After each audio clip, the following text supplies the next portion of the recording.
Et à Oh. propos de choses gluantes et mystérieuses, je crois que Jules, tu veux nous parler de tourbière. C'était nul. C'était vraiment nul, mais on va garder ça quand Ça même. ressemble déjà à la première transition que t'as faite au début. Gluante et mystérieuse. Genre, en quoi les C'est un peu gluant, une tourbière, c'est un peu comme un marécage, non? Un peu gluant, mais appétissant. Ouais. Bah oui, effectivement, moi je vais vous parler de tourbière. Alors bah du coup, bah voilà, Allez. on peut commencer par Je suis définir ce que désolé. c'est qu'une tourbière. Comme ça, on avance tous sur les basses scènes. Alors, c'est un écosystème en fait dont le sol ne permet pas la dégradation de matière organique. À cause d'un truc très simple, c'est qu'en fait le sol il est gorgé d'eau. Et donc ça crée un phénomène qu'on appelle l'anaérobie. La saturation du sol en eau entraîne un manque d'oxygène qui du coup bloque la décomposition des matières organiques. Donc en fait une tourbière c'est ça, c'est une accumulation de matériaux pas décomposés. Alors il peut y avoir plein d'éléments en fait dedans, hein. Il peut y avoir pas des alluvions, donc des dépôts sédimentaires qui vont être amenés par des cours d'eau, des colluvions, des dépôts sédimentaires qui vont être amenés par de la pente, des restes végétaux, des sédiments divers, des pollens, des cendres, etc. Voilà, bref, c'est tout un gloubi-boulga de matière pas décomposée. Et en fait, ça va aller jusqu'à faire de la tourbe. La tourbe, c'est une matière organique minéralisée. Ça passe par un phénomène qui a en fait plein de noms. La turbigénèse, la turfigénèse, la turbification, la tourbification, vous choisissez. Et en fait, ça va créer c'est simplement par l'altération progressive des différents matériaux, hein, via l'eau, bactéries, champignons, qui va les changer en matière brune, au sein de laquelle des débris végétaux, qui la composent en majeure partie, vont finir par ne plus être reconnaissables, et le tout va se minéraliser jusqu'à devenir une véritable roche, au même titre que du charbon ou du pétrole. C'est un processus qui est très long, c'est 2 à 5 cm de tour par siècle en moyenne, et ça dépend en fait des matériaux à turbifier. Ce qui fait que c'est des milieux fragiles qui se renouvellent que très lentement, une à plusieurs décennies, hein, mais ça on y reviendra. Alors moi ce que je vous propose, c'est parce que sinon je peux parler de tourbière pendant très longtemps, et c'est pas forcément une discussion à laquelle vous auriez pensé que vous auriez pensé avoir ce matin en vous levant, et qui vous a pas forcément sorti du lit d'ailleurs. Donc ce que je vous propose, c'est de plutôt créer notre tourbière ensemble. Ah, trop bien. Trop cool. Voilà, J'adore. on Un va faire pépé. naître notre tourbière, et on va l'observer à travers le temps, voir ce qui se passe. Ok. Trop bien. Ok, alors pour commencer, qu'est-ce qu'il nous faut? D'après De vous, l'eau. quel est le principal critère Des- pour faire une tourbière? Des végétaux? Alors avant les végétaux, T'as dit qu'il De y avait la de pluie. l'eau. l'expertise De la l'eau. pluie. va nous falloir. De l'eau. Oui, De l'eau et de la l'eau. pluie. Alors l'eau, effectivement, ça va pas mal marcher. Il nous faut une zone à hydromorphie importante. Hydromorphie, simplement, qui a une présence d'eau une très grande partie de l'année. Par exemple, dans les terrains non hydromorphes, on a un niveau d'eau dans le sol qui est rarement à moins de 2-3 mètres de profondeur. L'eau peut remonter parfois jusqu'à la surface, mais c'est surtout en hiver, parce que par exemple, l'activité des plantes va baisser. Pour vous donner un exemple, le chêne, ça peut consommer jusqu'à 800 litres d'eau par jour en été. En hiver, c'est 10 fois moins, donc forcément, Ouais. plus d'eau disponible. Ok. Bon, nous, il nous faut absolument pas un endroit où on peut avoir du chêne. Forcément, ça va pas nous aider. Donc, il nous faut un endroit où on aura de l'eau la majeure partie de l'année. Donc des Alors, d'après grandes vous, étendues. Pardon. L'Irlande. qu'est-ce qu'on pourrait avoir? Des plaines. L'Irlande, grandes étendues, plaines, Des Au des nord. Landes. Le des Canada, Highlands. Canada. Ouais, des endroits où il y a des sapins. des endroits où il y a des sapins. Pourquoi des sapins? Ouais, pourquoi des Je sapins? sais pas, parce que je suis en train de tricher en ce moment. Oh Ça, c'est mal. Ah, méchant. Mais non, mais c'est parce qu'en fait, j'avais déjà ouvert la page sur les tourbières avant. Il nous fait passer pour des cons. Oh non. Oh, deg. Je ferme Google. Mais non, mais généralement, quand vous faites un sujet, je me renseigne directement dessus en parallèle. Et là, j'ai ouvert des schémas avant que tu dises qu'on allait faire notre propre tourbière, donc je les ai regardés. T'inquiète pas, vous J'espère que verrez t'as que regardé ça vous tout apprendre qu'il y a aussi. plein de types de tourbes différentes. C'est des choses que vous ne Trop saviez bien. pas, hein. Yes. On va apprendre plein de types de tourbes différentes. Ça va être des super sujets qui vont pouvoir animer les foules pendant les fêtes de Noël. Mais on n'en est pas Bah, encore trop là. bien. Alors, pour l'instant, ce que vous m'avez dit, c'est plaine, prairie, Canada. Il y a aussi des tourbières qui sont pas au Canada, hein. Irlande, Globalement, ce que le vous m'avez Danemark. dit, Irlande, Écosse, Danemark, ouais, tout ça. ouais, Irlande, Écosse, etc. En permanence.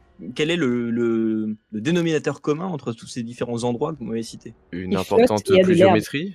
Alors, le climat va être important, effectivement, mais c'est pas forcément le critère principal. Est-ce que la mer est proche, peut-être? Ah oui. Ah. Parce Alors, que ça l'Irlande, peut c'est créer une du île. coup, Le effectivement, Danemark, c'est entouré de flotte aussi. ouais, c'est pas forcément ce qui va être déterminant. Parce que vous allez voir que la tourbière que nous on va créer, on va pas du tout la créer au niveau de notre littoral. Ok. Ah, le manque de soleil. Alors ça peut aider, mais c'est surtout un lien qui unit les premiers éléments que vous m'avez dit d'ailleurs. C'est assez étonnant. Je pensais pas que vous me décririez ce genre de choses. Plaine, prairie, etc. Quel est déterminant commun Un sol à ces spécifique. différents endroits. Alors ça peut être une différence de sol, effectivement, et c'est surtout la topographie. Ah. En fait, c'est la topographie qui va être le plus important. C'est-à-dire que faut que ce soit un endroit qui retienne l'eau. Alors ça peut être des fonds de vallon, des cuvettes, des endroits, des pentes effectivement très douces, comme on peut effectivement avoir dans certaines zones littorales, des zones encaissées, des strates imperméables effectivement qui vont empêcher que l'eau ne s'infiltre trop profond, hein, et donc ne ressorte pas en surface. Donc c'est vraiment le critère déterminant pour placer une tourbière. Ce qui veut dire qu'il va falloir qu'on s'intéresse à un contexte paléo-environnemental. Parce que chaque forme, hein, je crois que je vous le rabâche pendant toutes les chroniques, chaque forme en fait est la mémoire de quelque chose, et donc forcément il va falloir que une histoire précise à un endroit nous ait permis de dégager des formes qui nous aident pas mal. Alors comme on l'a dit, ça peut être un fond de vallon, donc simplement une histoire d'une rivière qui a doucement incisé un endroit, mais généralement les cuvettes marchent mieux. Nous on va prendre le truc qui marche le mieux pour faire notre tourbière, hein, on va pas s'embêter non plus. Donc il nous faut une cuvette. Bon, où trouver des cuvettes? Pas mal, dans des endroits qui sont plus ou moins qui sont pas mal pour des milieux de tourbière, c'est-à-dire qui sont un peu frais et un peu humides. Une cuvette dans un milieu frais et humide. Des cuvettes dans un endroit frais et humide. Bah, moi, j'aurais dit une vallée, mais. Un peut-être talweg, ouais. Alors, encore plus petit qu'une vallée, encore une fois, faut remonter le temps. Comme je vous l'ai dit, faut aller dans un passé plus ou moins récent. En fait, il y a pas mal de morphologies glaciaires qui peuvent nous aider. En fait, les glaciers, quand ils se développent, donc ils vont créer une cuvette de surcreusement à l'endroit où ils se forment, dans la zone d'accumulation. Puis après, en dégueulant, donc la langue glaciaire, en suivant la pente, elle va râper, si vous voulez, le sol et créer des grosses dépressions. Puis en se retirant, en fait, elle va laisser tout le matériel qu'elle a, le roche, etc., qu'elle a écrasé, qu'elle a râpé, qu'elle a amené avec elle. Ça crée énormément de blocs en fond de glacier qui sont traînés par le glacier. On appelle des moraines. Donc c'est des blocs très divers qui vont de l'énorme bloc à la farine glaciaire. Et donc en se retirant, le glacier va laisser ce qu'on appelle des cordons morainiques, c'est-à-dire des espèces de petites collines qui marquent l'extension maximale du glacier, jusqu'où il a pu pousser en fait ces différents blocs. Et donc il y a plein de formes comme ça qui vont être laissées par des glaciers, soit des formes de surcreusement, à des endroits où la glace s'est accumulée et ne pouvant pas passer, elle s'accumule, donc elle surcreuse en profondeur, ça va créer une cuvette, soit des endroits où simplement ça va barrer un cours d'eau par un petit cordon de moraine, donc ces différents blocs. Et ça, on en trouve pas mal où? On en trouve pas mal en montagne, qui sont des endroits où on trouve pas mal d'humidité et de fraîcheur. Donc ça va créer des environnements très favorables à nos zones humides. Alors il y a aussi quelques paramètres vivants, on peut par exemple parler du castor, qui comme Manon nous en a parlé juste avant, est un ingénieur des écosystèmes. Les castors coupent des arbres, barrent des cours d'eau, qui fait que les ruisseaux s'élargissent, s'évasent, forment des étangs, inondent les forêts environnantes, noient les arbres qui meurent et puis qui laissent un trou de lumière dans la canopée. Donc à un moment donné, aujourd'hui, mais on va situer il y a environ 10 000 ans, faut imaginer dans les grandes forêts qu'il y avait en France, les ruisseaux pouvaient ressembler à un chapelet d'étangs en fait, quand plusieurs groupes de castors s'organisaient le long d'un cours d'eau. Et puis au bout d'un moment donné, le barrage va se détruire, le bassin se vide, ce qui laisse une zone fertile que les arbres vont mettre longtemps à réinvestir, parce que vous êtes peut-être pas sans savoir que les arbres en fait communiquent entre eux via des réseaux de champignons, c'est pas vraiment des champignons, mais en tout cas de micro-organismes comme ça qu'on appelle des mycorhizes. Et en fait, ces mycorhizes-là ont totalement disparu à cause justement du surplus d'eau, et donc les arbres vont mettre du temps à réinvestir ces zones, ce qui va créer des clairières, des prairies. Alors pendant un temps, c'était des endroits idéaux pour les élans, les aurochs, etc. Et puis ça a profité pas mal aux hommes du mésolithique et du néolithique. Mais bon, revenons à nos moutons, on revient à notre tourbière. Alors, on a notre zone de montagne, on a un creux, une cuvette qui a été formée par des glaciers il y a longtemps. On va prendre une roche pas mal, dans le sens où l'eau ne pourra pas la traverser. On va prendre du granit, c'est pas mal, c'est assez acide, ce qui est pas mal pour justement les milieux de tourbière. Alors, comme je vous l'ai dit, en fait, il y a beaucoup de tourbières différentes. En fonction des paramètres qu'on va régler, en fait, on va en avoir beaucoup. On peut classer les tourbières en fonction des niveaux tropiques, c'est-à-dire la teneur des éléments dissous. On peut avoir des tourbières oligotrophes, c'est-à-dire pauvres en éléments minéraux, eutrophes, fortement minéralisés, mésotrophes, intermédiaires, leur situation géomorphologique, etc. Ce qui va nous donner une petite liste de tourbières différentes. Alors, je vais vous expliquer les différentes, puis on va voir sur laquelle nous, on va petit à petit tomber. Alors, on a d'abord les tourbières soligènes. En fait, une tourbière soligène, c'est une tourbière qui va naître à la faveur d'un petit écoulement lent et continu, comme ces petites zones que vous pouvez voir en sortie de source. Vous pouvez avoir des petites zones humides, métriques à peu près, que vous avez sûrement dû déjà croiser en balade. Donc ça, c'est une petite tourbière soligène. On peut avoir des tourbières topogènes, qui résultent de l'accumulation des eaux. provenant généralement c'est des ruissellements ou même d'une nappe affleurante dans une dépression, dans une cuvette topographique. On peut avoir des tourbières limnogènes, ça vient de l'atterrissement progressif d'une pièce d'eau à partir de radeaux végétaux flottants. Donc ça c'est particulièrement justement dans les cours d'eau barrés. Une tourbière fluviogène qui provient de l'inondation périodique d'une vallée par un cours d'eau. Une tourbière ombrotrophe alimentée par les eaux météoritiques, on appelle ça, donc c'est la pluie, la neige, le brouillard, qui sont assez acides et pauvres en minéraux. Des tourbières minérotrophes justement qui sont très riches en minéraux parce qu'alimentées par des écoulements latéraux, des petits cours d'eau qui vont finir là-dedans. La tourbière ombrogène qui naît quand les précipitations sont abondantes et constitue la seule source d'eau en fait de la turbification. Les tourbières condensarogènes issues de la condensation en fait atmosphérique, particulièrement des éboulis rocheux. Bref, vous voyez en fait il y a plein de tourbières différentes. Bon, nous, on est dans une cuvette glaciaire, on va dire dans le Massif central. C'est pas trop haut en altitude. On arrive à peu près, on voit à peu près l'endroit, puis il y a pas mal de granit par là-bas. Donc un socle granitique qui est imperméable, qui est acide en haut de plateau. Je vous l'ai dit, il fait humide, frais, pas mal pour une tourbière. C'est la raison pour laquelle en fait on trouve énormément de tourbières d'ailleurs dans le Massif central. Ok, petit à petit, l'eau va s'accumuler, on va commencer à avoir notre milieu anaérobie, et des petites espèces de plantes vont vers leur apparition. Est-ce que vous connaissez des plantes qui sont typiques des milieux humides comme les tourbières? Non, j'avoue que je suis pas calée, Non. pour le coup. Non plus. J'imagine des plantes basses. Alors des plantes assez Ouais, genre basses, des fougères. Ouais, il va y avoir quelques fougères. Alors, ce qui va nous intéresser tout de suite, c'est une mousse, surtout en fait. Ça s'appelle la sphaigne. Je sais pas si vous avez déjà entendu parler de la sphaigne. Ça me dit quelque chose. Alors, c'est une toute petite mousse, très acide, qui est endémique des milieux humides, qui mesure de 3 à 5 cm à peu près. Alors, ce qui est intéressant avec ces mousses, c'est qu'en fait, elles vont pousser sur les pousses précédentes. Ce qui fait qu'elles vont enfouir au fur et à mesure leur propre partie morte. Mais le truc, c'est qu'en fait, elles sont typiques de ce genre de milieu très très humide, et en fait, elles se décomposent pas, ou très très peu. Ce qui fait que ces sphènes, elles vont s'accumuler les unes sur les autres, acidifiant le milieu, et puis ça va contribuer à alimenter la tourbière. Pourquoi ? Parce que ça va accumuler de la matière organique, et puis que ça va pouvoir retenir pas mal d'eau. Parce que vous vous imaginez qu'un tapis de sphène d'environ 10 kg peut retenir jusqu'à 770 litres d'eau.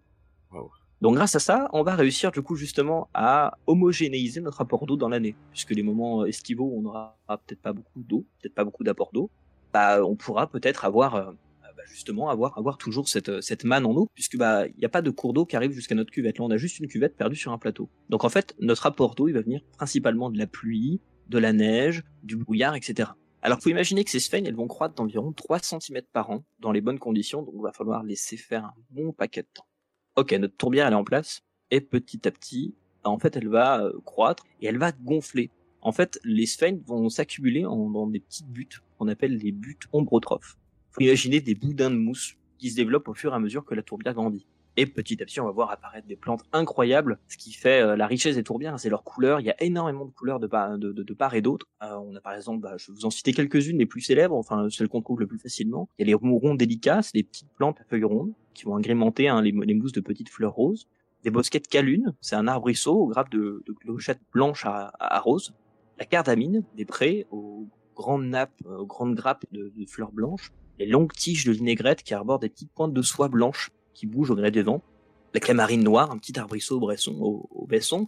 Et puis, une petite plante qui fait toujours plaisir à chercher pendant des randonnées, c'est la drosera à feuilles rondes. Alors, c'est une toute petite plante carnivore rouge, mais vraiment minuscule, dont les poils, en fait, sont dardés d'une substance collante qui prend en piège les insectes qui ont eu le malheur de croire que c'était de la rosée.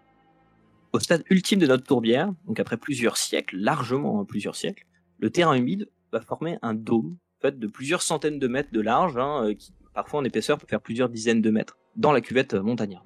On a donc une tourbière ombrotrophe, avec ce petit dôme en fait de matière organique, de sphène en fait principalement, cette petite butte. Et ça, c'est le stade ultime de notre tourbière. Alors après, ça va constamment être un équilibre entre les arbres et le milieu humide. En fait, le problème d'une tourbière, c'est qu'elle peut stabiliser les sols au fur et à mesure du temps.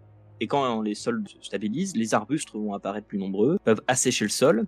À ce moment-là, on verra apparaître de la molinie, c'est une autre herbe sèche, justement, qui est typique des milieux un peu plus secs, qui aiment pas trop les milieux humides. Donc dès qu'on voit apparaître de la molinie, c'est généralement au Pessine. Et puis des arbres vont commencer à faire leur apparition, sapins, bouleaux, pins, etc. Ils vont coloniser l'espace, progressivement le fermer, terminant d'assécher la tourbière. Bon, notre tourbière aujourd'hui, elle a un peu plus de 10 000 ans. Et en fait, elle est en piteux état, en fait, aujourd'hui. On remarque que les pins ont commencé à en grignoter une bonne partie, mais comment est-ce qu'on est arrivé là? Comment nous, on va imaginer qu'on a pris une grosse gueule de bois pendant environ 5000 ans, et donc on se réveille, on voit notre tourbière dans cet état, mais comment est-ce qu'on peut savoir ce qui s'est passé en fait? Et ben, ce qui est génial avec les tourbières, c'est que c'est de la matière organique pas décomposée. Donc en fait, tout est resté tel quel. Elle a vraiment gardé mémoire de tout ce qui a pu se passer. Toutes les matières organiques emprisonnées se sont pas décomposées, et donc on peut regarder que ce soit les pollens, l'humidité en fait au fur et à mesure du temps, son évolution, etc. Alors, cette tourbière en question, elle s'étend donc sur 17 hectares à peu près, et on va commencer donc à faire sur ces 17 hectares des petits coups de sondage en fait pour regarder. On constate donc qu'elle a bien 10 000 ans, et on peut dater en fait son évolution par carbone 14.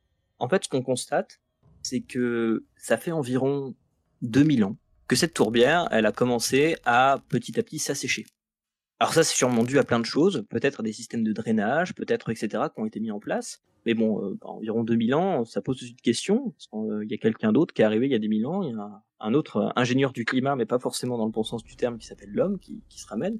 Et en fait, effectivement, par les pollens, on va pouvoir constater qu'on commence à voir quelques pollens de plantes justement d'agriculture, etc., etc. Puis on va pouvoir retrouver peut-être des vestiges carrément qui nous font en fait nous dire que cette tourbière a été drainée par les Romains, peut-être il y a plus de 10 000 ans. Alors cette tourbière, en fait, vous pouvez vraiment la visiter. Ça s'appelle la tourbière de la Digonnière. Elle est dans le massif du Pilat, au-dessus de Saint-Étienne. Et effectivement, quand vous sortez une carotte de tourbe de la tourbière de la Digonnière, vous voyez très clairement la limite dans le sol, à partir du moment où la tourbière, elle commence à être en fait dégradée par les activités humaines, de drainage en fait, etc. Au fur et à mesure du temps. Donc on arrive vraiment à pouvoir voir l'arrivée de l'homme par les tourbières dans le coin. Et en fait, les tourbières, c'est des vraies mémoires, mais pour énormément de choses. Ce qui fait qu'en fait, ça sert aussi du côté de l'archéologie. Bon, déjà, pourquoi les humains seraient ramenés à côté de tourbières? En fait, c'est super utile aux humains, les tourbières. Il y a des joncs pour pouvoir tresser des choses. La calune, dont je vous ai parlé, en fait, elle a vachement été utilisée pour augmenter la fertilité des sols, en décoction, pour traiter des infections rénales, urinaires, en bain pour des rhumatismes, en tant que combustible, pour aromatiser des thés, des bières.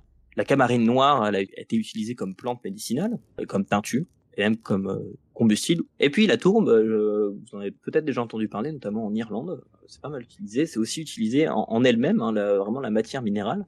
Voilà, dans les cheminées, en fait, tout simplement, c'était un matériau assez facile. Comme je vous ai dit, c'est comparable à la tourbe même minéralisée, c'est comparable à du charbon. Donc voilà, c'était utilisé pour se chauffer. Et le 26 avril 1952, dans une petite péninsule du Jutland, il y a justement un gars qui travaille à extraire la tourbe, qui s'appelle Sorensol, va chercher de la tourbe dans la tourbière de Nebelgard.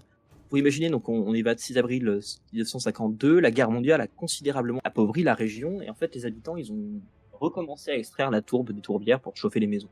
Alors il arrive, il creuse sa fosse de tourbage, on appelle ça, et puis vers 1 mètre, en fait, il va commencer à avoir qui l'empêche de creuser plus avant, on dirait une racine, il va tirer, en fait, c'est un corps qui va tirer de la tourbière. En effet, la tourbière conserve très bien les corps. Alors très vite, les habitants du village, ils vont reconnaître Christian le Rouge, c'est un habitant alcoolique qui a été porté disparu depuis 70 ans. Donc les vieux s'en rappellent, ils font bah oui, mais bien sûr, c'est le bon vieux Christian. Incroyable, qui est resté conservé là plus de 70 ans. Alors il est tel quel, je veux dire, on voit les cheveux, il y a tout en fait qui est tel quel. Pourquoi? Parce qu'en fait les acides de la tourbière vont énormément conserver tout ce qui est cheveux, même vêtements, contenu d'estomac, etc. Les os sont un peu plus touchés par contre. L'acidité va par contre plus ou moins les dissoudre. Donc c'est l'acide tannique, on appelle ça de la tourbe, qui est pas mal pour conserver tout ça. Et puis en fait, il y a de l'époque qui s'appelle le professeur Peter Willenglum qui dit non mais attends, en fait ça m'étonnerait que ce soit un gars qui date de seulement 70 ans. Alors il regarde un peu plus, et puis effectivement en fait, ça a l'air vachement plus vieux. C'est surtout que ça fait pas depuis, c'est pas la première fois qu'on trouve un corps dans les tourbières qui sont dans cette zone du coup de nord de l'Europe, qui sont les Pays-Bas, l'Irlande, le Royaume-Uni, l'Allemagne, etc.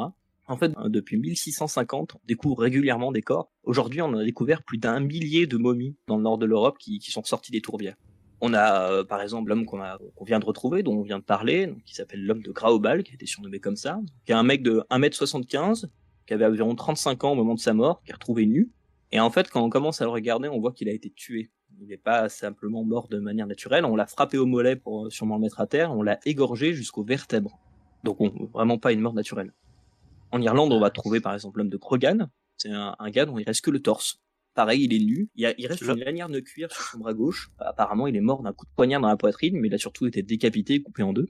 Il y a l'homme de Tolung, qui est le plus célèbre, je crois, où en fait quand on l'a trouvé, il avait encore la corde autour du cou qui a servi à le pendre. Il avait encore son chapeau en cuir, sa ceinture, mais pareil, le reste totalement nu. Encore ses cheveux, et puis quand vous voyez les images, vous voyez encore sa barbe rasée de 3 jours. C'est vraiment impressionnant. On a l'impression qu'il est mort il y a quelques jours. Alors, comme je vous l'ai dit, on a trouvé plus d'1 millier de corps, donc je vais pas tous les citer. Et ces différents corps, en fait, ils ont été datés par Carmone 14 à l'âge du fer, environ 400, 300 avant Jésus-Christ. C'est une période dont, dans cette zone de l'Europe, on a en fait très peu de traces.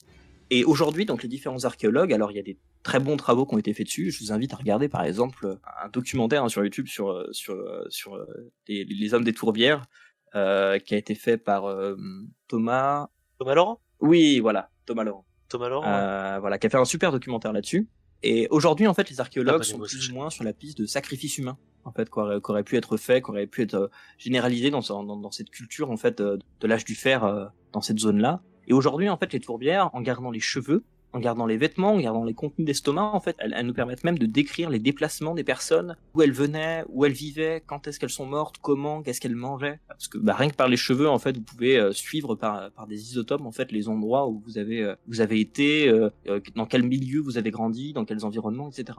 Et donc aujourd'hui, les tourbières, elles nous permettent de découvrir cette partie d'une culture qu'on connaissait absolument pas, et donc de continuer à découvrir énormément de notre histoire. Donc, faut comprendre que les tourbières, c'est pas trop la réputation qui leur colle à la peau, mais elles font partie en fait des 3 grandes archives environnementales qu'on peut trouver dans le monde, qui sont les glaces, qui sont les grottes, et du coup les tourbières. C'est les 3 grands environnements mémoriels en quelque sorte, donc à garder en fait, c'est un véritable patrimoine, puisqu'ils ils nous renseignent sur énormément de choses. Mais bon, comme je vous l'ai dit au départ, en fait, les tourbières, elles sont mises à mal par les activités humaines, et pas que depuis maintenant, hein, depuis un bon moment, parce qu'en fait, c'est des espaces qu'on a drainés, qu'on a essayé de rendre le plus habitable possible. Et le dernier coup en fait qui a été lancé contre les tourbières, c'est notamment le Front forestier national qui a été lancé en 1954. C'est une grande campagne de sylviculture d'épicéas. En fait, on a incité les gens à planter de l'épicéa pour justement redorer un peu le blason sylvicole de la France. Le problème, c'est que ça a été planté n'importe comment par à peu près tout le monde, et qu'il y a pas mal de tourbières en fait qui ont été impactées par ça. Ça fait des cultures d'épicéas qui sont en fait inexploitables, qui sont inintéressantes au possible, mais qui acidifient énormément et qui en fait vont pomper énormément d'eau. Donc il y a énormément de tourbières aujourd'hui qui se détériorent, et il y a des vrais organismes qui se lancent en fait dans la restauration de tourbières, notamment dans le Massif central. C'est un vrai phénomène quand vous vous intéressez un peu à la sauvegarde des environnements naturels. La sauvegarde des milieux humides dans le Massif central, c'est très très important, parce que c'est un endroit où on en trouve énormément du fait justement du contexte géologique, d'altitude, et puis des traces glaciaires qui ont pu arriver de partout. Voilà, donc la prochaine fois que vous verrez une tourbière, un milieu humide, rappelez-vous que c'est un endroit qui garde la mémoire de tout ce qui se passe, peut-être même de votre passage. Gardez l'œil ouvert, regardez toutes les plantes, essayez de savoir si elle est en bonne santé ou pas. Et surtout, n'emportez pas de détecteur de métaux avec vous. Oui. Que la loi l'interdit, et qu'on vous retrouvera, qu'on vous ouvrira en 2 et qu'on vous jettera dans une tourbière. Et vous serez dévoré par des huîtres. Tout est lié. Tout est lié. Merci beaucoup Jules pour toute cette super explication sur les tourbières. C'était super cool, franchement. Merci. Merci à vous. J'aime beaucoup Ouais, ces super enjeux, intéressant. vraiment ceux qui n'ont aucun sens, quand il y a entre les uns et entre les autres. C'est la beauté de ce podcast, je trouve.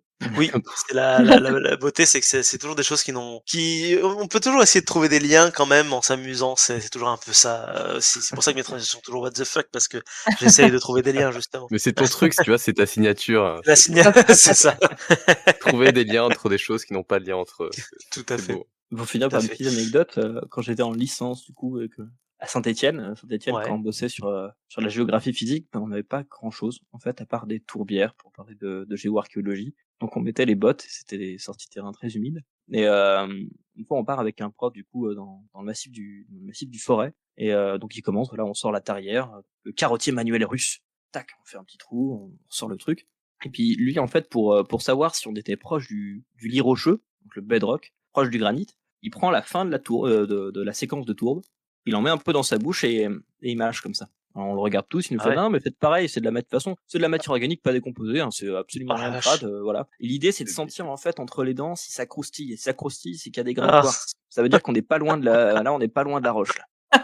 Alors, on l'a Mais tous je- regardé, on a fait. Ah Et- d'accord, donc c'est ça nos études. Ouais, on a C'est beaucoup comme fait quand, l'atome. quand en archéo, il te demande de manger Les un caillou cheveux. pour savoir si c'est de l'os ou pas. Tu colles ta langue dessus, si c'est Si. poreux, c'est de l'os. C'est de Mais l'os. tu vois, c'est pas si surprenant le premier mec qui a mangé une huître au final. C'est Voilà. clair. Si ce petit instant passé en notre compagnie vous a plu et que vous avez envie d'en passer d'autres avec nous, eh bien n'hésitez pas à vous abonner, mettre un petit pouce bleu, partager la vidéo ou encore nous suivre sur les réseaux sociaux. Sachez que vous pouvez aussi écouter cet épisode dans son entièreté et pour cela vous n'avez qu'à vous rendre dans la description de la vidéo. Je vous dis à très bientôt pour à nouveau écouter un petit peu de tout et surtout un petit peu de rien.